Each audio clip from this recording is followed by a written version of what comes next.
Good evening, students. Today we are going to study about tense. Before we go to the study of tense, here we have to mind the different forms, meanings, and uses of the word tense. Tense is the noun and it's the singular noun. Its form, singular noun form. Tense means in Kannada kala. Tense singular, tenses plural. In Kannada, kala, kalagalu. Tense, tenses, kala, kalagalu. TNSE, tense, it means, in another meaning of the word, tense, form is same. Tense is the noun form singular, meaning is kala, but here, tense singular, its meaning is bhaudvega, manasika vattada, or chinte. You may call it chinte. What do you call it? ಭಾವೋದ್ವೇಗ ಮಾನಸಿಕ ಒತ್ತಡ or you may call it, what do you call it? Chinte. This word you can use, chinte.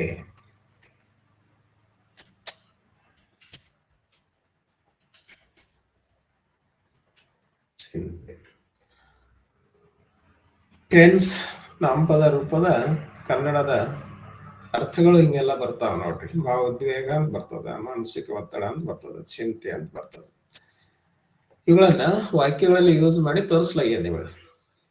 All forms and meanings of the word tense are used with examples.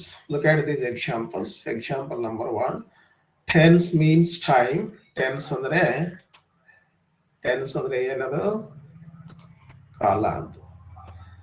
There are 3 types of tenses in English. There are 3 types of tenses. ಕಾಲಗಳಲ್ಲಿ 3 ಪ್ರಕಾರಗಳಿವೆ. Second example it is. Third one. He was in tense at the time of examination. He was intense at the time of examination. ಅವನು ಪರೀಕ್ಷೆಯ ಸಮಯದಲ್ಲಿ ಮಾನಸಿಕ ಒತ್ತಡದಲ್ಲಿದ್ದನು. ಅವನು ಪರೀಕ್ಷೆಯ ಸಮಯದಲ್ಲಿ ಚಿಂತೆಯಲ್ಲಿದ್ದನು. Next, another form of the word tense is adjective. Another form of the word tense is adjective. Adjective form of tense. Its meaning is ಭಾವೋದ್ವೇಗದ, ಬಿಗಿಯಾದ, ಚಿಂತೆಯ. Example, look at the example. She is performing the tense work. ಅವಳು ಮಾನಸಿಕ ಒತ್ತಡದ ಕೆಲಸವನ್ನು ಮಾಡುತ್ತಿದ್ದಾಳೆ ಅಂತ ಅರ್ಥ. He is wearing a tense shirt. Tense means ಬಿಗಿಯಾದ, tight. He is wearing a tight shirt. Tense shirt means a tight, T-I-G-S-T, tight shirt. Next, the verb form of tense. Its meaning in Kannada, tense means setagalu, become angry. Setagalu means become angry. Or tighten, bigigolisu. 5 forms of the main verb tense are tense, S form tenses, ing form tensing, tensed, tense. He has tense about me. ಅವನು ನನ್ನ ಮೇಲೆ ಶಟಗೊಂಡಿದ್ದಾನೆ. He has tensed his pant, his shirt. ಅವನು ತನ್ನ shirt ಅನ್ನ ಬಿಗಿಗೊಳಿಸಿದ್ದಾನೆ. ಹಿಂಗೂ ಅನ್ಬಹುದು ನೋಡಿ. She has tensed her control over him. ಅವಳು ಅವನ ಮೇಲೆ ನಿಯಂತ್ರಣವನ್ನು ಬಿಗಿಗೊಳಿಸಿದ್ದಾಳೆ. ಅವಳು ಅವನ ಮೇಲೆ ತನ್ನ ನಿಯಂತ್ರಣವನ್ನ. Here this word you have to use. ಅವಳು ಅವನ ಮೇಲೆ ಮೇಲಿನ ತನ್ನ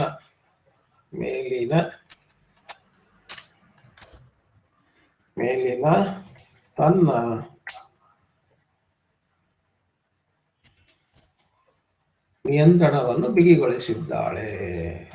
ಅವಳು ಅವನ ಮೇಲಿನ ತನ್ನ ನಿಯಂತ್ರಣವನ್ನು ಬಿಗಿಗೊಳಿಸಿದ್ದಾಳೆ ಅಂತ ಅರ್ಥ. ಈ ರೀತಿ ಟೆನ್ಸ್ ಅಂತಕ್ಕಂತ ಶಬ್ದನ ಅದರ ಬೇರೆ ಬೇರೆ ರೂಪ, ಬೇರೆ ಬೇರೆ ಅರ್ಥ, ಬೇರೆ ಬೇರೆ ಉಪಯೋಗಗಳನ್ನ ಇಟ್ಕೊಂಡ್ರಿ. ಈ ರೀತಿ ಯಾವುದೇ ಒಂದು ವಿಷಯ ಕೊಟ್ಟಾಗ ಆ ವಿಷಯಕ್ಕೆ ಸಂಬಂಧಪಟ್ಟಂಗ ಥರೋ ಸ್ಟಡಿಯನ್ನು ನಾವು ಮಾಡಬೇಕಾಗತ್ತೆ. ಹೀಗಾಗಿ ನೀವು 10 ಶಬ್ದದ ಬೇರೆ ಬೇರೆ ಫಾರ್ಮ್ಸ್ ಗಳನ್ನ ನೋಡಿದ್ರಿ, ಮೀನಿಂಗ್ಸ್ ನೋಡಿದ್ರಿ, ಅವುಗಳನ್ನ ಹೆಂಗ್ ಯೂಸ್ ಮಾಡಬೇಕು ವಿತ್ ಎಕ್ಸಾಂಪಲ್ಸ್ ಅನ್ನೋದನ್ನ ನೋಡಿದ್ರಿ. ಹಾಗಾದ್ರೆ come to the next. Tense ಅಂದ್ರೆ ಟೈಮ್. ಟೈಮ್ ಅಂದ್ರೆ ಇನ್ ಕನ್ನಡ ಕಾಲ. Which tense are which time, ಯಾವ ಕಾಲ? We get the answer. There are 3 type of tenses or times in our life. ನಮ್ಮ ಜೀವನದಲ್ಲಿ 3 ಪ್ರಕಾರದ ಕಾಲಗಳು ಬರ್ತವೆ. They are, ಅವುಗಳು ಯಾವುವು ಅಂದ್ರೆ ನೋಡ್ರಿ, present tense are present time. Next past tense or the past time. Future tense or the future time. Come to the first one, present tense or present time. Present tense or present time on or about what? ವರ್ತಮಾನ ಕಾಲ. ಯಾವುದರ ಮೇಲೆ, ಯಾವುದರ ಬಗ್ಗೆ? We get the answer. Present tense or time is mainly on or about. ಎರಡು ಒಂದೇ. 4 events of our life, they are ವರ್ತಮಾನ ಕಾಲವನ್ನು ನಾವು ಪ್ರಮುಖವಾಗಿ ನಮ್ಮ ಜೀವನದ 4 ಘಟನೆಗಳ ಬಗ್ಗೆ ಹೇಳಲು ಉಪಯೋಗಿಸುತ್ತಾರೆ. ವರ್ತಮಾನ ಕಾಲವನ್ನು ಪ್ರಮುಖವಾಗಿ ನಮ್ಮ ಜೀವನದ 4 ಘಟನೆಗಳ ಬಗ್ಗೆ ಹೇಳಲು ಉಪಯೋಗಿಸುತ್ತೇವೆ ಆಗಬೇಕಿದೆ. ಉಪಯೋಗಿಸುತ್ತೇವೆ.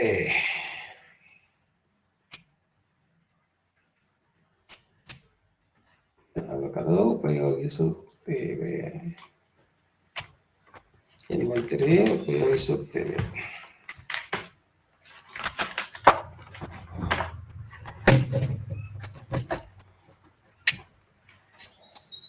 ಉಪಯೋಗಿಸುತ್ತೇವೆ. ಉಪಯೋಗಿಸು.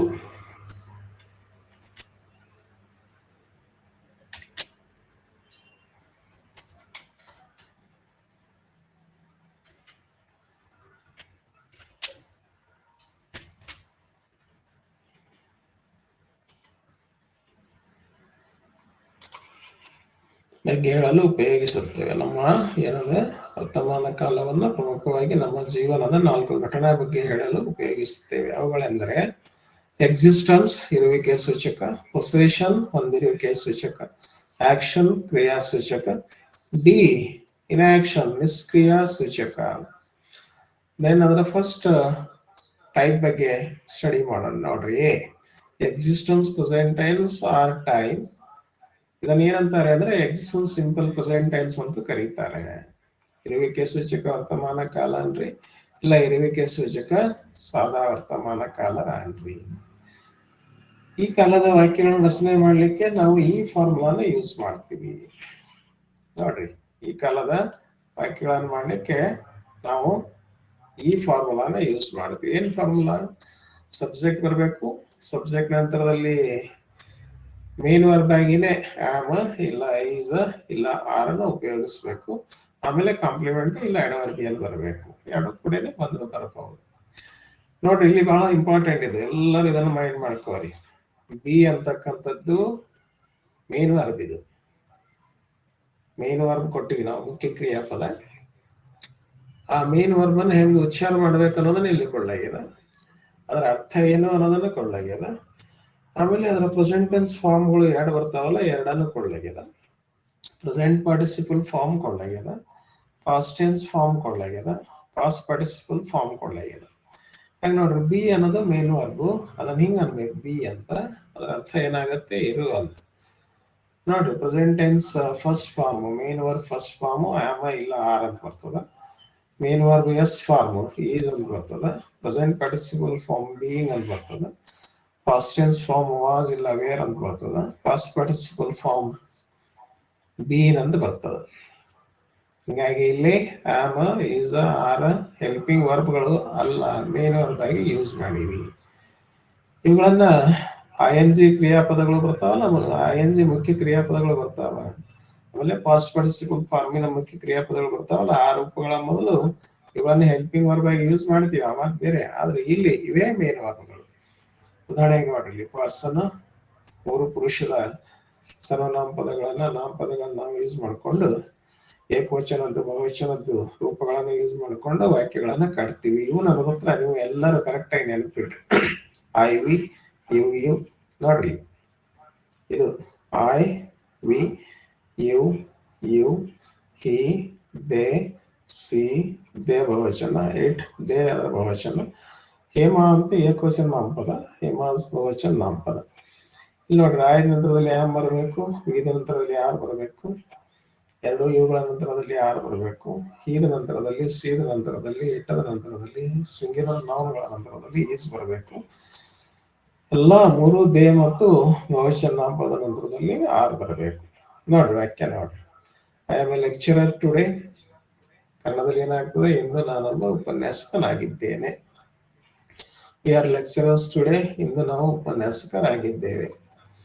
You are student today. ಇಂದು ನೀನೊಬ್ಬ ವಿದ್ಯಾರ್ಥಿ ಇರಿ.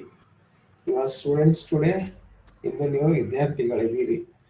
Is a student today. ಇಂದು ಅವನೊಬ್ಬ ವಿದ್ಯಾರ್ಥಿಯಾಗಿದ್ದಾನೆ. They are students today. ಇಂದು ಅವರು ವಿದ್ಯಾರ್ಥಿಗಳಾಗಿದ್ದಾರೆ. She is a student today. ಇಂದು ಅವಳೊಬ್ಬ ವಿದ್ಯಾರ್ಥಿನಿಯಾಗಿದ್ದಾಳೆ. They are students today. ಇಂದು ಅವರು ವಿದ್ಯಾರ್ಥಿಗಳಾಗಿದ್ದಾರೆ. It is a student today. ಇಂದು ಅದೊಂದು ವಿದ್ಯಾರ್ಥಿಯಾಗಿದೆ. ಪ್ರಾಣಿಗಳು ಕಲಿಸಿದ್ರೆ ನಾವು ಕಲಿತಾವ, ವಿದ್ಯಾರ್ಥಿ ಆಗ್ತಾವ ಅಂತ. They are students today. ಇಂದು ವಿದ್ಯಾರ್ಥಿಗಳಾಗಿವೆ. Hema is student today. Hemas are students today. ಈ ರೀತಿ ಎಕ್ಸನ್ ಸಿಂಪಲ್ ಪ್ರೆಸೆಂಟ್ ಟೆನ್ಸಿನ ವಾಕ್ಯಗಳನ್ನ ನಾವು ಮಾಡ್ತೀವಿ. ಇವತ್ತು ನಾವೇನಿದೀವಿ, ನೀವೇನಿದಿರಿ, ಅವರೇನದಾರ ಅನ್ನೋದನ್ನ ಹೇಳಿಕ್ಕೆ ಈ ರೂಪದ ವಾಕ್ಯಗಳನ್ನ ನಾವು ಯೂಸ್ ಮಾಡ್ತೀವಿ. ನೆಕ್ಸ್ಟ್ ನೋಡ್ರಿ, B possession present tense or time. ಇಲ್ಲ, ಇದನ್ನ ಏನಂತಾರೆ ಅಂದ್ರೆ ಪೊಸೆಷನ್ ಸಿಂಪಲ್ ಪ್ರೆಸೆಂಟ್ ಟೆನ್ಸ್ ಅಂತ ಕರೀತಾರೆ. ಇದರ ಫಾರ್ಮುಲಾ ಏನಪ್ಪಾ ಅಂತಂದ್ರೆ, ಸಬ್ಜೆಕ್ಟ್ ನಂತರದಲ್ಲಿ ಹ್ಯಾವ್ ಮತ್ತು ಹ್ಯಾಸ್ ಅನ್ನ ಮೇನ್ ವರ್ಬ್ ಆಗಿ ಯೂಸ್ ಮಾಡಬೇಕು. ಆ ನಂತರದಲ್ಲಿ ಕಾಂಪ್ಲಿಮೆಂಟ್ ಬರ್ಬಹುದು, ಅಡ್ವರ್ಬಿಯಲ್ ಬರ್ಬಹುದು, ಎರಡು ಕೂಡ ಬರ್ಬಹುದು. ಎರಡೇ ಕೂಡಿ ಬರುವಂತ ವಾಕ್ಯಗಳನ್ನ ನಾನು ಇಲ್ಲಿ ಕೊಟ್ಟಿದ್ದೀನಿ. ಇಲ್ಲಿ ಹ್ಯಾವ್ ಅನ್ನೋದು ಮೇನ್ ವರ್ಬ್, ಹಿಂಗ ಅನ್ಬೇಕದಲ್ಲ. ಅದರ ಅರ್ಥ ಎರಡು ಬರ್ತಾವೆ. ಹೊಂದಿರು ಅಂತ ಯೂಸ್ ಮಾಡಬಹುದು, ಹತ್ತಿರ ಇರು ಅಂತ ಆದ್ರೆ ಯೂಸ್ ಮಾಡಬಹುದು. ಹ್ಯಾವಿನ 5 ರೂಪ ನೋಡ್ರಿ. ಹ್ಯಾವ್ ಎಸ್ಲೆಸ್ ರೂಪ, ಎಸ್ ಸೇರಿಸಿದ ರೂಪ, ING ರೂಪ, ಪಾಸ್ಟ್ ಟೆನ್ಸ್ ರೂಪ, ಪಾಸ್ಟ್ ಪಾರ್ಟಿಸಿಪಲ್ ರೂಪ. Have, has, having, had, had. ನೋಡ್ರಿ, I, we, you, he, they, she, they, it, they, Hema, Hemas. I ನಂತರದಲ್ಲಿ, ವೀದ ನಂತರದಲ್ಲಿ, ಎರಡು ಯುಗಳ ನಂತರದಲ್ಲಿ, ಎಲ್ಲಾ ದೇಗಳ ನಂತರದಲ್ಲಿ ಮತ್ತು ಬಹುವಚನ ನಾಮಪದಗಳ ನಂತರದಲ್ಲಿ ಹ್ಯಾವ್ ಯೂಸ್ ಮಾಡಬೇಕು. ಆದ್ರೆ ಹಿ, ಸಿ, ಇಟ್, ಹೇಮ ಏಕವಚನ ನಾಮಪದ ನಂತರದಲ್ಲಿ ಹ್ಯಾವ್ ಯೂಸ್ ಮಾಡಬೇಕು. I have a car today. ಇಂದು ನಾನೊಂದು ಕಾರನ್ನ ಹೊಂದಿದ್ದೇನೆ ಅನ್ಬಹುದು. ಇಲ್ಲ, ಇಂದು ನನ್ನ ಹತ್ರ ಒಂದು ಕಾರ್ ಇದೆ ಅನ್ನೋದು ಅನ್ಬಹುದು. We have 3 cars today. ಇಂದು ನಾವು 3 ಕಾರುಗಳನ್ನು ಹೊಂದಿದ್ದೇವೆ ಅನ್ಬಹುದು. ಇಲ್ಲ, ಇಂದು ನಮ್ಮ ಹತ್ತಿರ 3 ಕಾರುಗಳಿವೆ ಅಂತ ಹೇಳ್ಬಹುದು. Bike today. ಇಂದು ನಿನ್ನ ಹತ್ತಿರ ಒಂದು ಬೈಕ್ ಇದೆ ಅನ್ಬಹುದು. ಇಲ್ಲ, ಇಂದು ನಾನೊಂದು ಬೈಕ್ ಅನ್ನ ಹೊಂದಿದ್ದೇನೆ ಅನ್ಬಹುದು. ಯಾವ 2 ಬೈಕ್ಸ್ ಟುಡೇ. ಇಂದು ನಿಮ್ಮ ಹತ್ತಿರ 2 ಬೈಕ್ಗಳಿವೆ. ಇಂದು ನೀವು 2 ಬೈಕ್ಗಳನ್ನ ಹೊಂದಿದ್ದೀರಿ ಅಂತ ಅನ್ಬಹುದು. He has a car today. ಇಂದು ಅವನೊಂದು ಕಾರನ್ನು ಹೊಂದಿದ್ದಾನೆ. ಇಂದು ಅವನ ಹತ್ತಿರ ಒಂದು ಕಾರ್ ಇದೆ ಅನ್ಬಹುದು.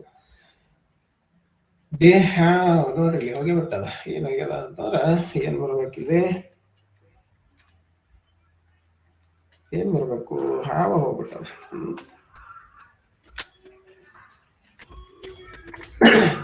They have 4 cars today. ಇಂದು ಅವರು 4 ಕಾರುಗಳನ್ನು ಹೊಂದಿದ್ದಾರೆ. ಇಂದು ಅವರ ಹತ್ರ 4 ಕಾರುಗಳಿವೆ ಅನ್ಬಹುದು. ನೆಕ್ಸ್ಟ್ ನೋಡ್ರಿ, she has a car today. ಇಂದು ಅವಳ ಹತ್ತಿರ ಒಂದು ಕಾರ್ ಇದೆ. ದೇ ಹ್ಯಾವ್ ನೋಡ್ರಿ, ದೇ ಹ್ಯಾವ್ ಏನ್ ಬರ್ಬೇಕಿದೆ, they have many cars today. Has a long tail today. ಇಂದು ಅದೊಂದು ಉದ್ದವಾದ ಬಾಲವನ್ನು ಹೊಂದಿದೆ. They have long tails today. ಇಂದು ಅವು ಉದ್ದವಾದ ಬಾಲಗಳನ್ನು ಹೊಂದಿದ್ದಾವೆ. Hema has a scooty today. ಇಂದು ಹೇಮಾಳದ ಸ್ಕೂಟಿಯನ್ನು ಹೊಂದಿದ್ದಾಳೆ. ಇಂದು ಹೇಮಾಳ ಹತ್ತಿರ ಒಂದು ಸ್ಕೂಟಿ ಇದೆ. Hemas have scooties today. ಇಂದು ಹೇಮಾರವರು ಸ್ಕೂಟಿಗಳನ್ನು ಹೊಂದಿದ್ದಾರೆ. ಈ ರೀತಿ ಪೊಸೆಷನ್ ಸಿಂಪಲ್ ಪ್ರೆಸೆಂಟ್ ಟೆನ್ಸ್ ವಾಕ್ಯಗಳನ್ನ ಇವತ್ತ ನನ್ನ ಹತ್ರ, ನಿಮ್ಮ ಹತ್ರ, ಅವರ ಹತ್ರ, ಎಲ್ಲರ ಹತ್ರ ಏನದ ಅನ್ನೋದನ್ನ ಹೇಳಿಕೆ ಯೂಸ್ ಮಾಡ್ತೀವಿ. ಸರಿನಾ? ನೆಕ್ಸ್ಟ್ 3ನೇದು ನೋಡು, C action of present tense or time. ವರ್ತಮಾನ ಕಾಲದ ಕ್ರಿಯೆ ಅಂತ ಕರಿತೀವಿ. There are 4 types of actions in the present tense or time. They are indefinite action, incomplete action, complete action and continued action ಅಂತ ನೋಡಿ. ಕನ್ನಡದಲ್ಲಿ ಸೇರಿಕೊಳ್ಳಯ್ಯ ನಿಮಗೆ. ವರ್ತಮಾನ ಕಾಲದ ಕ್ರಿಯೆಗಳಲ್ಲಿ 4 ಪ್ರಕಾರಗಳಿವೆ. ಅವುಗಳಂದ್ರ ಅನಿಶ್ಚಿತ ಕ್ರಿಯೆ, ಅಪೂರ್ಣ ಕ್ರಿಯೆ, ಪೂರ್ಣ ಕ್ರಿಯೆ ಮತ್ತು ಪೂರ್ಣ ಕ್ರಿಯೆ. ಮೊದಲನೇದು ನೋಡ್ರಿ, ಇಂಡೆಫಿನಿಟ್ ಆಕ್ಷನ್, ಅನಿಶ್ಚಿತ ಕ್ರಿಯೆ ಅನ್ಬೋದು. ಅದನ್ನ ಆಕ್ಷನ್ ಸಿಂಪಲ್ ಪ್ರೆಸೆಂಟ್ ಟೆನ್ಸ್ ಅಂತ ಕರಿತೀವಿ ನಾವು. ಏನಂತೀರಿ? ಆಕ್ಷನ್ ಸಿಂಪಲ್ ಪ್ರೆಸೆಂಟ್ ಟೆನ್ಸ್ ಅಂತೀರಿ. ಕ್ರಿಯಾಸೂಚಕ ಸಾದಾ ವರ್ತಮಾನ ಕಾಲ ಅಂತೀವಿ ಕನ್ನಡದಾಗ. ಫಾರ್ಮುಲಾ ನೋಡ್ರಿ, ಅದ್ರ ಏನ್ ಬರ್ತದ? ಸಬ್ಜೆಕ್ಟ್ ಬರಬೇಕು. ಸಬ್ಜೆಕ್ಟ್ ನಂತರದಲ್ಲಿ ಮೇನ್ ವರ್ಬಿನ ಮೂಲ ರೂಪ ಅಂದ್ರೆ ಎಸ್ ರೂಪ, ಆಮೇಲೆ ಮೇನ್ ವರ್ಬಿಗೆ ಎಸ್ ಸೇರಿಸಿದ ರೂಪ ಬರಬೇಕು. ಮೇನ್ ವರ್ಬಿಗೆ ಎಸ್ ಸೇರಿಸಿದ ರೂಪ, ಮೇನ್ ವರ್ಬಿಗೆ ಎಸ್, ಎಸ್, ಐ ಎಸ್ ಸೇರಿಸಿದ ರೂಪ ಬರಬೇಕು. ಮೇನ್ ವರ್ಬಿಗೆ ಎಸ್, ಎಸ್, ಐ ಎಸ್ ಸೇರಿಸಿದ ರೂಪ ಬರ್ತದ. ಆಮೇಲೆ ಅಬ್ಜೆಕ್ಟ್ ಬರ್ತದ, ಅಡ್ವರ್ಬಿಯಲ್ ಬರ್ತದ. ಇಲ್ಲಿ ನೋಡಿ, ಎರಡು ಕ್ರಿಯಾಪದಗಳನ್ನು ತಗೊಂಡು ಅದ 5 ರೂಪ ನಿಮ್ ಮಾಡಿ ತೋರಿಸಲಾಗಿದೆ. ರೈಟ್ ಅಂತ ಹೆಂಗ ಅನ್ಬೇಕು? ರೈಟ್ ಅಂತ. ಅರ್ಥ ಏನು? ಬರೆಯು. Write, writes, writing, wrote, written. Bark, bark ಅಂದ್ರ ಬೊಗಳು. Bark, barks, barking, bark, bark. ನೋಡ್ರಿ, ಆಯ್ದ ನಂತರದಲ್ಲಿ ರೈಟ್, ವಿದ ನಂತರದಲ್ಲಿ ರೈಟ್, ಎರಡು ಇವುಗಳ ನಂತರದಲ್ಲಿ ರೈಟ್. ಆದ್ರ ಹಿ, ಸಿ, ಇಟ್, ಹೇಮ ಏಕವಚನ ನಾಮಪದ ನಂತರದಲ್ಲಿ ಅದಕ್ಕೆ ಎಸ್ ಸೇರಿಸಿದ ರೂಪ ರೈಟ್ಸ್ ಬರಬೇಕು. ಹಿ rights, C rights, it walks, Hema rights. ಆದ್ರ ಎಲ್ಲ ದೇಗಳ ನಂತರ ಮತ್ತು ಬಹುವಚನ ನಾಮಪದಗಳ ನಂತರದಲ್ಲಿ ರೈಟ್ ಬರಬೇಕು. They write, they write. ನೋಡ್ರಿ, ದೇ ವಾಕ್, ಹೇಮಾಸ್ ರೈಟ್. ಆಕೆ ನಡ್ಕೋತ ಹೋಗ್ರಿ. I write a letter today. I subject, write main first form, a letter object. ಇದು ಟುಡೇ ಇದೆ ಅಲ್ಲ, ಇದು ಅಡ್ವರ್ಬಿಯಲ್. ಹಿಂಗಿಲ್ಲಿ ವಿ ರೈಟ್ ಲೆಟರ್ಸ್ ಟುಡೇ ಅಂತ we subject, write main first form, letter subject, today ಏನಿದು? ಅಡ್ವರ್ಬಿಯಲ್. ಸರಿನಾ? You write a letter today, you write letters today. ಏನಿದು? I write a letter today ಅಂದ್ರೆ ಇಂದು ನಾನೊಂದು ಪತ್ರವನ್ನು ಬರೆಯುತ್ತೇನೆ. ಒಂದೊಂದು ಕನ್ನಡದ ರೂಪ ಏನಾಗ್ತದ, ವಾಕ್ಯದ ರೂಪ ಏನಾಗ್ತದ ಅನ್ನೋದನ್ನ ಮೈಂಡ್ ಮಾಡ್ಕೊಳ್ಳೋ ಸಲುವಾಗಿ ನಿಮಗೆ ಕೊಳ್ಳಾಗ್ಯದ. ಮುಂದಿಂದ ಎಲ್ಲಾನು ನೀವು ಮೈಂಡ್ ಮಾಡ್ಕೋಬೇಕು, ಬರೆಯಕ್ಕೆ ಹೋಗ್ಬೇಡ್ರಿ. ಹಿಂಗಂದ್ರೆ ಕನ್ನಡದಲ್ಲಿ ಏನಾಗತ್ತೆ ಹಿಂಗೆ ಅಂತ ಗೊತ್ತಾಯ್ತು ಅಂತಂದ್ರೆ ಎರಡು ಭಾಷೆಯಲ್ಲಿ ನಾವು ಮಾಸ್ಟರಿಯನ್ನು ಪಡ್ಲಿಕ್ಕೆ ಸಾಧ್ಯ ಆಗತ್ತೆ. ಇಂದು ನಾವು ಪತ್ರಗಳನ್ನ ಬರೆಯುತ್ತೇವೆ. You write a letter today, ಇಂದು ನೀನೊಂದು ಪತ್ರವನ್ನು ಬರೆಯುತ್ತೀವಿ. You write a letters today, ಇಂದು ನೀವು ಪತ್ರಗಳನ್ನ ಬರೆಯುತ್ತೀರಿ. ಇಂದು he writes a letter today, ಇಂದು ಅವರೊಂದು ಪತ್ರವನ್ನು ಬರೆಯುತ್ತಾನೆ. ದೇ ರೈಟ್ ಲೆಟರ್ಸ್ ಟುಡೇ, ಇಂದು ಅವರು ಪತ್ರಗಳನ್ನು ಬರೆಯುತ್ತಾರೆ. She writes a letter today, ಇಂದು ಅವಳೊಂದು ಪತ್ರವನ್ನು ಬರೆಯುತ್ತಾಳೆ. ದೇ ರೈಟ್ ಲೆಟರ್ಸ್ ಟುಡೇ, ಇಂದು ಅವರು ಪತ್ರಗಳನ್ನು ಬರೆಯುತ್ತಾರೆ. It barks at me today, ಇಂದು ಅದು ನನ್ನನ್ನು ಕಂಡು ಬೊಗಳುತ್ತಿದೆ. ಏನಾದ್ರು ಬೊಗಳುತ್ತಿದೆ ಅನ್ನಬಾರದು, ಬೊಗಳುತ್ತದೆ. ಏನನ್ಬೇಕದು? ಬೊಗಳುತ್ತದೆ ಅಂತ ಆಗ್ಬೇಕದು.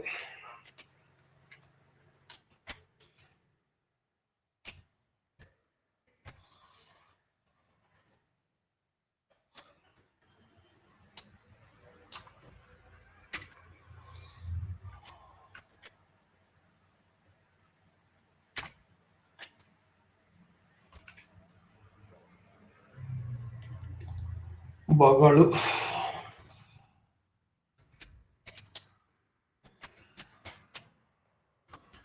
ಬೊಗಳುತ್ತದೆ ಅಂತ ಆಗ್ಬೇಕು. ಅದು ಇಂದು ಅದು ನನ್ನನ್ನು ಕಂಡು ಬೊಗಳುತ್ತದೆ. They bark at us today, ಬೊಗಳುತ್ತವೆ. ಅದು ಇವೆ ಅಲ್ಲ, ಬೊಗಳುತ್ತವೆ. ಏನಾಗಬೇಕು? ಬೊಗಳುತ್ತವೆ. Okay. Hema writes a letter today, ಎಂದು ಹೇಮಾಳೊಂದು ಪತ್ರವನ್ನು ಬರೆಯುತ್ತಾಳೆ. ಎಂದು ಹೇಮಾರವರು ಪತ್ರಗಳನ್ನು ಬರೆಯುತ್ತಾರೆ. ಈ ರೀತಿ ಆಕ್ಷನ್ ಸಿಂಪಲ್ ಪ್ರೆಸೆಂಟೇಷನ್ ವಾಕ್ಯಗಳು. ಇಲ್ಲಿ ನಾವು ಮಾಡತಕ್ಕಂಥ ಕೆಲಸ ಕಾರ್ಯಗಳದಾವಲ್ಲ, ಅವೆಲ್ಲ ನಿಶ್ಚಿತ ಇರ್ತಾವ. ಮಾಡ್ತೀವಿ ಅಂತ ಹೇಳ್ತೀವಿ, ಮಾಡ್ತೀವಿ ಇಲ್ಲ ಅಂತ ಗೊತ್ತಿರೋದಿಲ್ಲ. ಅದಕ್ಕೆ indefinite action simple present tense ಅಂತ ಕರೀತಾರೆ ಇದಕ್ಕೆ. ಎರಡನೇದು ನೋಡ್ರಿ ಇನ್ಕಂಪ್ಲೀಟ್ ಆಕ್ಷನ್ ಆರ್ ಇದಕ್ಕೇನಂತಾರ ಅಂತಂದ್ರೆ ಟೆನ್ಸ್ ಅನ್ನಾಗಿ ತೆಗೆದುಕೊಂಡಾಗ ಪ್ರೆಸೆಂಟ್ ಕಂಟಿನ್ಯೂಸ್ ಟೆನ್ಸ್ ಅಂತ ಕರೀತಾರೆ. ಅಪೂರ್ಣ ಕ್ರಿಯೆ ಅನ್ಬೋದು, ಇಲ್ಲ ಅಪೂರ್ಣ ವರ್ತಮಾನ ಕಾಲ ಅನ್ಬೋದು. ವಾಕ್ಯ ರಚನೆ ಮಾಡಕ್ ಫಾರ್ಮುಲಾ ನೋಡ್ರಿ. ಏನ್ ಫಾರ್ಮುಲಾ ಯೂಸ್ ಮಾಡ್ತೀರಿ? ಸಬ್ಜೆಕ್ಟ್ ಬರ್ತದ, ಸಬ್ಜೆಕ್ಟ್ ಅಂತಂದ್ರೆ ಆಮ್ ಈಸ್ ಆರ್ ಅನ್ನ ಹೆಲ್ಪಿಂಗ್ ವರ್ಬ್ ಆಗಿ ಯೂಸ್ ಮಾಡ್ತೀವಿ. ಹೆಲ್ಪಿಂಗ್ ವರ್ಬ್ ಅಂತ ಕರೀತಾರೆ. ಆಮೇಲೆ ಮೇನ್ ವರ್ಬ್ ING ಫಾರ್ಮ್ ಬರಬೇಕು. ಆಮೇಲೆ ಅಬ್ಜೆಕ್ಟ್ ಇಲ್ಲ ಅಡ್ವರ್ಬಿಯಲ್ ಎರಡು ಕೂಡ ಬರಬಹುದು. ಸ್ವಲ್ಪ ಕ್ರಿಯಾಪದಗಳನ್ನ ನೋಡ್ರಿ. ರೀಡ್ ಅನ್ಬೇಕು, ಓದು ಅಂತ. Reads, reading. ನೋಡ್ರಿ ಸ್ಪೆಲ್ಲಿಂಗ್ ಸೇಮ್ ಇರ್ತದ, ಹೇಳೋದು ಮಾತ್ರ ರೆಡ್ ಅನ್ಬೇಕ. ರೀಡ್ ಇದು ಸ್ಪೆಲ್ಲಿಂಗು ಎರಡು ರೆಡ್ಗಳ ಸ್ಪೆಲ್ಲಿಂಗು ಸೇಮ್ ಇರ್ತದ, ಹೇಳೋದು ಮಾತ್ರ ರೆಡ್ ಅನ್ಬೇಕು. ಇದು ಮಾತ್ರ ರೀಡ್ ಅನ್ಬೇಕು. ಸರಿ. ಡ್ರಿಂಕ್ ಕುಡಿ, ಡ್ರಿಂಕ್, ಡ್ರಿಂಕ್ಸ್, ಡ್ರಿಂಕಿಂಗ್, ಡ್ರಂಕ್. ನೋಡ್ರಿ ಪ್ರಥಮ ಪುರುಷರು ಆಯದ ನಂತರದಲ್ಲಿ ಆಮ್ ತಗೊಂಡು ING ರೂಪದ ಕ್ರಿಯಾಪದನ ಯೂಸ್ ಮಾಡಿದ್ರಿ. I am reading a book today. ಇಂದು ನಾನೊಂದು ಪುಸ್ತಕವನ್ನು ಓದುತ್ತಿದ್ದೇನೆ. We are reading books today. ಇಂದು ನಾವು ಪುಸ್ತಕಗಳನ್ನು ಓದುತ್ತಿದ್ದೇವೆ. You are reading a book today. ಇಂದು ನೀನೊಂದು ಪುಸ್ತಕವನ್ನು ಓದುತ್ತಿರುವಿ. Right. You are reading books today. ಇಂದು ನೀವು ಪುಸ್ತಕಗಳನ್ನು ಓದುತ್ತಿರುವಿರಿ. He is reading a book today. ಇಂದು ಅವನೊಂದು ಪುಸ್ತಕವನ್ನು ಓದುತ್ತಿದ್ದಾನೆ. They are reading books today. ಇಂದು ಅವರು ಪುಸ್ತಕಗಳನ್ನು ಓದುತ್ತಿದ್ದಾರೆ. She is reading a book today. ಇಂದು ಅವಳೊಂದು ಪುಸ್ತಕವನ್ನು ಓದುತ್ತಿದ್ದಾಳೆ. They are reading books today. ಇಂದು ಅವರು ಪುಸ್ತಕಗಳನ್ನು ಓದುತ್ತಿದ್ದಾರೆ. ನೆಕ್ಸ್ಟ್ ನೋಡ್ರಿ. It is drinking water today. ಇಂದು ಅದು ನೀರನ್ನು ಕುಡಿಯುತ್ತಿದೆ. They are drinking water today. ಇಂದು ಅವು ನೀರನ್ನು ಕುಡಿಯುತ್ತಿವೆ. Hema is reading a book today. Hemas are reading books today. Hema is reading a book today ಅಂದ್ರೆ ಇಂದು ಹೇಮಾಳೊಂದು ಪುಸ್ತಕವನ್ನು ಓದುತ್ತಿದ್ದಾಳೆ. Hemas are reading books today ಅಂದ್ರೆ ಇಂದು ಹೇಮಾರವರು ಪುಸ್ತಕಗಳನ್ನು ಓದುತ್ತಿದ್ದಾರೆ. ಮೂರನೇ ನೋಡ್ರಿ, complete action are present perfect tense ಅಂತ ಕರೀತಾರೆ. ಪ್ರೆಸೆಂಟ್ ಪರ್ಫೆಕ್ಟ್ ಟೆನ್ಸಿನ ವಾಕ್ಯಗಳನ್ನು ಮಾಡ್ಲಿಕ್ಕೆ ಫಾರ್ಮುಲಾ ನೋಡ್ರಿ. ಸಬ್ಜೆಕ್ಟ್ ಬರಬೇಕು, ಹ್ಯಾವ್ ಹ್ಯಾಸ್ ಅನ್ನ ಹೆಲ್ಪಿಂಗ್ ವರ್ಬ್ ಆಗಿ ಯೂಸ್ ಮಾಡಬೇಕು. ಆದ್ರೆ ಇಲ್ಲಿ ಮೇನ್ ವರ್ಬಿನ ಪಾಸ್ಟ್ ಪಾರ್ಟಿಸಿಪಲ್ ಫಾರ್ಮ್ ಯೂಸ್ ಮಾಡ್ಬೇಕಾಗತ್ತೆ. ಬೇರೆ ಯಾವ ರೂಪ ಇಲ್ಲಿ ಯೂಸ್ ಮಾಡಕ್ ಬರೋದಿಲ್ಲ. ಯಾವ್ದು ಯೂಸ್ ಮಾಡ್ತೀರಿ? ಮೇನ್ ವರ್ಬಿನ past participle form, main verb 3 form ಅನ್ನ ಯೂಸ್ ಮಾಡ್ಬೇಕು. ನೋಡ್ರಿ, ಡೂ ಅಂತಕ್ಕಂಥ ಕ್ರಿಯಾಪದ ತಗೊಂಡ್ರಿ. ಹಿಂಗ್ ಡೂ ಅನ್ಬೇಕು. ಡೂ ಅಂದ್ರ ಮಾಡು. ಅದ್ರ 5 ರೂಪ ನೋಡ್ರಿ. Do, does, doing, did, done. ಈ ರೂಪ ಯೂಸ್ ಮಾಡ್ಬೇಕು ಹ್ಯಾವ್ ಹ್ಯಾಸ್ ನಂತರದಲ್ಲಿ. ಬೈಟ್, ಕಚ್ಚು ಅಂತ. Bite, bites, biting, bit, bitten ಈ ರೂಪ ಯೂಸ್ ಮಾಡ್ಬೇಕು. ನೋಡ್ರಿ ವಾಕ್ಯ ಸ್ವಲ್ಪ ನೋಡಿ. I have done my homework today. ಇಂದು ನಾನು ನನ್ನ ಮನೆ ಕೆಲಸವನ್ನ ಮಾಡಿದ್ದೇನೆ. ಆಕ್ಷನ್ ಕಂಪ್ಲೀಟ್ ಆಗಿದೆ. We have done our homework today. ಇಂದು ನಾವು ನಮ್ಮ ಮನೆ ಕೆಲಸವನ್ನ ಮಾಡಿದ್ದೇವೆ. You have done your homework today. ಇಂದು ನೀನು ನಿನ್ನ ಮನೆ ಕೆಲಸವನ್ನ ಮಾಡಿದ್ದೀಯಾ. You have done your homework today. ಇಂದು ನೀವು ನಿಮ್ಮ ಮನೆ ಕೆಲಸವನ್ನ ಮಾಡಿದ್ದೀರಿ. He has done his homework today. ಇಂದು ಅವನು ತನ್ನ ಮನೆ ಕೆಲಸವನ್ನ ಮಾಡಿದ್ದಾನೆ. They have done their homework today. ಇಂದು ಅವರು ತಮ್ಮ ಮನೆ ಕೆಲಸವನ್ನ ಮಾಡಿದ್ದಾರೆ. She has done her homework today. ಇಂದು ಅವಳು ತನ್ನ ಮನೆ ಕೆಲಸವನ್ನ ಮಾಡಿದ್ದಾಳೆ. They have done their homework today. ಇಂದು ಅವರು ತಮ್ಮ ಮನೆ ಕೆಲಸವನ್ನ ಮಾಡಿದ್ದಾರೆ. It has bitten me today. ಇಂದು ಅದು ನನ್ನನ್ನು ಕಚ್ಚಿದೆ. They have bitten us today. ಇಂದು ಅವು ನಮ್ಮನ್ನ ಕಚ್ಚಿವೆ. Hema has done her homework today. ಇಂದು ಹೇಮಾ ತನ್ನ ಮನೆ ಕೆಲಸವನ್ನ ಮಾಡಿದ್ದಾಳೆ. Hemas have done their homework today. ಇಂದು ಹೇಮಾರವರು ತಮ್ಮ ಕೆಲಸವನ್ನ ಮಾಡಿದ್ದಾರೆ. ಮಾಡಿದ್ದೇನೆ, ಮಾಡಿದ್ದೇವೆ, ಮಾಡಿ, ಮಾಡ್ವಿ, ಮಾಡಿದ್ದಾನೆ, ಮಾಡಿದ್ದಾರೆ, ಮಾಡಿದ್ದಾಳೆ, ಮಾಡಿದ್ದಾರೆ, ಮಾಡಿದೆ, ಮಾಡಿವೆ. ಈ ರೀತಿ ನೋಡಲಿ. Hema subject, has helping verb, done main verb 3 form, her homework object. ಇದು ಟುಡೇ ಇದೆಯಲ್ಲ, ಇದು ಅಡ್ವರ್ಬಿಯಲ್. ಸರಿನಾ? ನೆಕ್ಸ್ಟ್ 4ನೇದು ನೋಡ್ರಿ. ಏನಿದು 4ನೇದು?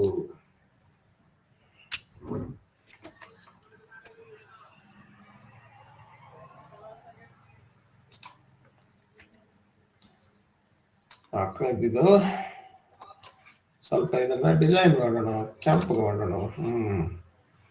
ಆಮೇಲೆ ಇದನ್ನೇನು ಓಕೆ. ಕನ್ನಡದಲ್ಲಿ ಇದಕ್ಕೆ ಪೂರ್ಣ ಕ್ರಿಯೆ ಇಲ್ಲ, ಪೂರ್ಣ ವರ್ತಮಾನ ಕಾಲ ಅಂತ ಕರೀತಾರೆ. ಪೂರ್ಣ ಫಾರ್ಮುಲಾ ನೋಡ್ರಿ ಹೆಂಗ್ ಬರ್ತದೆ. ಫಾರ್ಮುಲಾ ಸಬ್ಜೆಕ್ಟ್, ಅದರ ನಂತರದಲ್ಲಿ ಹ್ಯಾವ್ ಇಲ್ಲ ಹ್ಯಾಸ್ ಹೆಲ್ಪಿಂಗ್ ವರ್ಬ್ ಬರ್ತಾವ. ಇನ್ನೊಂದು ಹೆಲ್ಪಿಂಗ್ ವರ್ಬ್ ಬರ್ತದ ಬೀನ್. ಎರಡು ಹೆಲ್ಪಿಂಗ್ ವರ್ಬ್ಗಳ ನಂತರದಲ್ಲಿ ಮೇನ್ ವರ್ಬಿನ ING ರೂಪ ಬರ್ತದ, ಅಬ್ಜೆಕ್ಟ್ ಬರ್ತದ, ವರ್ಬಿಯಲ್ ಬರ್ತದ. ನೋಡ್ರಿ ಎರಡು ಕ್ರಿಯಾಪದಗಳನ್ನ ಯಾವ ತಗೊಂಡು ಯಾವ ರೀತಿ ಈ ತರದ ವಾಕ್ಯಗಳನ್ನ ಮಾಡ್ತೀವಿ ಅನ್ನೋದನ್ನ ಸ್ವಲ್ಪ ನೋಡ್ರಿ. ವೇಟ್ ಅನ್ಬೇಕು, ಕಾಯಿ. Wait, waits, waiting, waited, waited. Run, ಓಡುವ. Run, runs, running. ರ್ಯಾನ್ ಬಂದು ರನ್ ಬಂದೆ. ನೋಡಿ, I have been waiting for you today.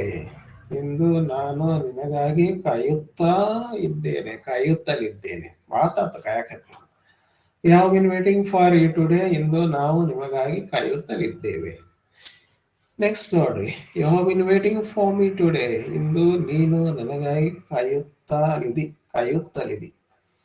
You have been waiting for us today. ಇಂದು ನೀವು ನಮಗಾಗಿ ಕಾಯುತ್ತಲಿದ್ದೀರಿ. He has bean waiting for her today. ಇಂದು ಅವನು ಅವಳಿಗೋಸ್ಕರ ಕಾಯುತ್ತಲಿದ್ದಾನೆ. ಬರ್ಬೇಕು, ಹೋಗ್ಬಿಟ್ಟೈತೆ ನೋಡ್ರಿ. ಏನು ಬರ್ಬೇಕಾಗಿತ್ತಲ್ಲಿ? ಕಾಯುತ್ತಲಿದ್ದಾನೆ. ಇಂದು ಅವರು they have been waiting for you today. ಇಂದು ಅವರು ನಿಮಗೋಸ್ಕರ ಕಾಯುತ್ತಲಿದ್ದಾರೆ. Right. She has been waiting for him today. ಇಂದು ಅವಳು ಅವನಿಗೋಸ್ಕರ ಕಾಯುತ್ತಲಿದ್ದಾಳೆ. They have been waiting for you today. ಇಂದು ಅವರು ನಿಮಗೋಸ್ಕರ ಕಾಯುತ್ತಲಿದ್ದಾರೆ. It has been running today. Into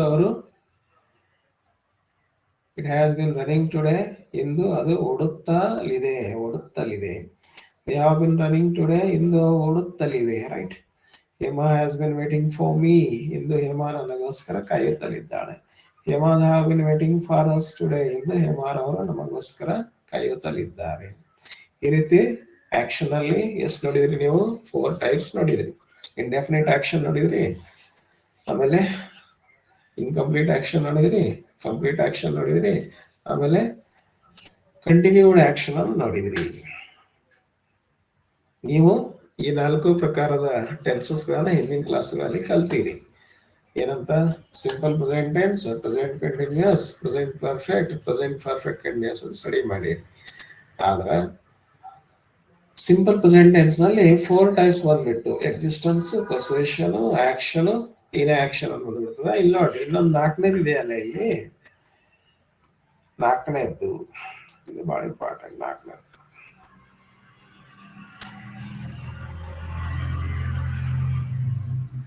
colour ಮಾಡೋಣ ಗೊತ್ತಾಗ್ಲಿ.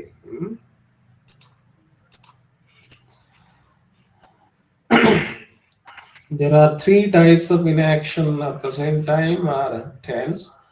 They are indefinite inaction, incomplete inaction, and complete inaction. ಮೊದಲನೇದು ನೋಡ್ರಿ, ಇಂಡೆಫಿನಿಟ್ ಇನ್ಆಕ್ಷನ್, ಅನಿಶ್ಚಿತ ನಿಷ್ಕ್ರಿಯೆ. ಇಲ್ಲ, ಇದಕ್ಕೆ ಏನಂತಾರೆ ಅಂತಂದ್ರೆ ಇನ್ಆಕ್ಷನ್ ಸಿಂಪಲ್ ಪ್ರೆಸೆಂಟ್ ಟೆನ್ಸ್ ಅಂತ ಕರೀತಾರೆ. ಕನ್ನಡದಲ್ಲಿ ನಿಷ್ಕ್ರಿಯ ಸೂಚಕ ಸಾದಾ ವರ್ತಮಾನ ಕಾಲ ಅಂತ ಕರೀತಾರ. ನಿಷ್ಕ್ರಿಯ ಸೂಚಕ ಸಾದಾ ವರ್ತಮಾನ ಕಾಲ ಅಂತ ಕರೀತಾರೆ. ಇದರ ಫಾರ್ಮುಲಾ ಏನು? ಈ ಟೆನ್ಸಿನ ವಾಕ್ಯಗಳನ್ನು ಮಾಡ್ಲಿಕ್ಕೆ ಯೂಸ್ ಮಾಡುವಂತ ಫಾರ್ಮುಲಾ ನೋಡ್ರಿ. ಸಬ್ಜೆಕ್ಟ್ ಬರುತ್ತೆ, ಸಬ್ಜೆಕ್ಟ್ ನಂತರದಲ್ಲಿ ಆಮ, ಈಸ್, ಆರ್ ಹೆಲ್ಪಿಂಗ್ ವರ್ಬ್ಗಳನ್ನಾಗಿ ಯೂಸ್ ಮಾಡ್ತೀವಿ. ಆದ್ರ ಇವುಗಳ ನಂತರದಲ್ಲಿ ಮೇನ್ ವರ್ಬಿನ ಪಾಸ್ಟ್ ಪಾರ್ಟಿಸಿಪಲ್ ಫಾರ್ಮ್ ಬರಬೇಕು. ಇದು ಪ್ಯಾಸಿವೈಸ್ ಫಾರ್ಮ್. ಅದು ಆಕ್ಷನ್ ಸಿಂಪಲ್ ಪ್ರೆಸೆಂಟ್ ಟೆನ್ಸಿನ ಪ್ಯಾಸಿವೈಸ್ ಫಾರ್ಮ್ ಇದು. ನೋಡ್ರಿ, ಇಲ್ಲಿ ರೈಟು, ಬಾರ್ಕು 2 ಕ್ರಿಯಾಪದಗಳನ್ನು ತಗೊಂಡು ವಾಕ್ಯಗಳನ್ನ ಮಾಡ್ಲಾಗ್ಯಾರ. ನೋಡ್ರಿ, a letter is return by me today. ಇಂದು ನನ್ನಿಂದೊಂದು ಪತ್ರವು ಬರೆಯಲ್ಪಡುತ್ತದೆ. ಇಂದು ನಾನೊಂದು ಪತ್ರವನ್ನು ಬರೆಯುತ್ತೇನೆ ಅಂತ ಮಾಡಿದ್ರಿ. ಇಲ್ಲಿ ಇಂದು ನನ್ನಿಂದೊಂದು ಪತ್ರವು ಬರೆಯಲ್ಪಡುತ್ತದೆ. ಇಂದು ನನ್ನಿಂದೊಂದು ಇಲ್ಲ ನನ್ನಿಂದ ಪತ್ರವೊಂದು ಬರೆಯಲ್ಪಡುತ್ತದೆ ಅಂತ ಅನ್ಬಹುದು ಕನ್ನಡದಾಗ. Letters are return by us today. ಇಂದು ನಮ್ಮಿಂದ ಪತ್ರಗಳು ಬರೆಯಲ್ಪಡುತ್ತವೆ. A letter is written by you today. ಇಂದು ನನ್ನಿಂದೊಂದು ಪತ್ರ ಬರೆಯಲ್ಪಡುತ್ತದೆ. Letters are written by you today. ಇಂದು ನಿಮ್ಮಿಂದ ಪತ್ರಗಳು ಬರೆಯಲ್ಪಡುತ್ತವೆ. A letter is written by him today. ಇಂದು ಅವನಿಂದ ಪತ್ರವನ್ನು ಬರೆಯಲ್ಪಡುತ್ತದೆ. Letters are written by them today. ಇಂದು ಅವರಿಂದ ಪತ್ರಗಳು ಬರೆಯಲ್ಪಡುತ್ತವೆ. A letter is written by her today. A letter is written by her today. ಇಂದು ಅವಳಿಂದ ಪತ್ರವನ್ನು ಬರೆಯಲ್ಪಡುತ್ತದೆ. Letters are written by them today. ಇಂದು ಬಹಳ ದೂರ ಐತಿದು. ಇಂದು ಅವರಿಂದ ಪತ್ರಗಳು ಬರೆಯಲ್ಪಡುತ್ತವೆ. I am marked at by it today. ಇಂದು ಅದರಿಂದ ನಾನು ಬೊಗಳಿಸಿಕೊಂಡೆನು. ಹಿಂಗಾಗ್ಬೇಕದು. ಹಾಗೆ ಅಂದ್ರೆ ಬೇರೆ ರೀತಿ ಹಂಗಾಕ್ ಹೋಗ್ಬೇಡ್ರಿ. We are marked at by them today. ಇಂದು ಅವುಗಳಿಂದ ನಾವು ಬೊಗಳಿಸಿಕೊಂಡೆವು. The letter is written by Hema today. ಇಂದು ಹೇಮಾಳಿಂದ ಪತ್ರವನ್ನು ಬರೆಯಲ್ಪಡುತ್ತದೆ. ನೋಡ್ರಿ ಪತ್ರ ಒಂದು. Letters are written by Hemas today. ಇಂದು ಹೇಮಾರವರಿಂದ ಪತ್ರಗಳು ಬರೆಯಲ್ಪಡುತ್ತವೆ. ಹೇಮಾರವರಿಂದ ಪತ್ರಗಳು ಬರೆಯಲ್ಪಡುತ್ತವೆ. ಬರುವುದಿಲ್ಲ ಜಾಗ ಇದು.